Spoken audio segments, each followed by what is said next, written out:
BRS working president, Telangana మాజీ మంత్రి కల్వకుంట్ల తారక రామారావు గురువారం ఉదయం ఏసీబీ విచారణకు హాజరయ్యారు.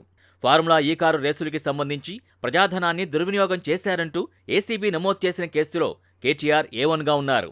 ఇక ఈ కేసులో A2గా సీనియర్ ఐఏఎస్ అధికారి అరవింద్ కుమార్, A3గా హెచ్ఎండిఏ మాజీ చీఫ్ ఇంజనీర్ బిఎల్ఎన్ రెడ్డి ఉన్నారు. ఈ కేసులో విచారణకు రావాలంటూ గతంలోనే ఏసీబీ జారీ చేసిన నోటీసులకి సానుకూలంగా స్పందించిన కేటీఆర్ లాయర్ని వెంటబెట్టుకుని విచారణకు వెళ్లారు. అయితే విచారణలో లాయర్ని అనుమతించమని ఏసీబీ చెప్పడంతో కేటీఆర్ విచారణకు హాజరు కాకుండానే వెనుదిరిగారు. విచారణలో లాయర్ని అనుమతించమన్న ఏసీబీ తీరుని ప్రశ్నిస్తూ కేటీఆర్ తెలంగాణ హైకోర్టును ఆశ్రయించారు. బుధవారం ఈ పిటిషన్ని విచారించిన కోర్టు విచారణ గదిలోకి లాయర్కి అనుమతి లేదని, లాయర్ గది బయట నుంచి విచారణను పర్యవేక్షిస్తారంటే తమకు అభ్యంతరం లేదని తేల్చి చెప్పింది.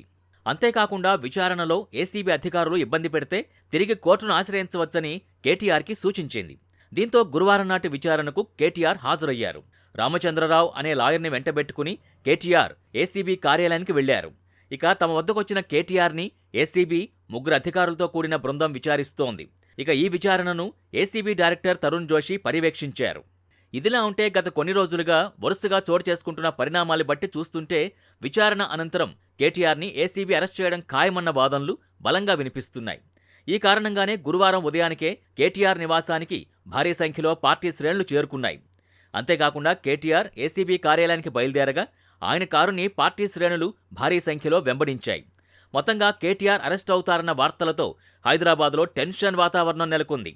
విచారణ అనంతరం కేటీఆర్ ఇంటికి తిరిగొస్తే సరే, అలా కాకుండా కేటీఆర్ అరెస్ట్ అయితే మాత్రం బీఆర్ఎస్ శ్రేణులు పెద్ద ఎత్తున నిరసనలు చేపట్టేందుకు సిద్ధంగా ఉన్నట్టుగా సమాచారం.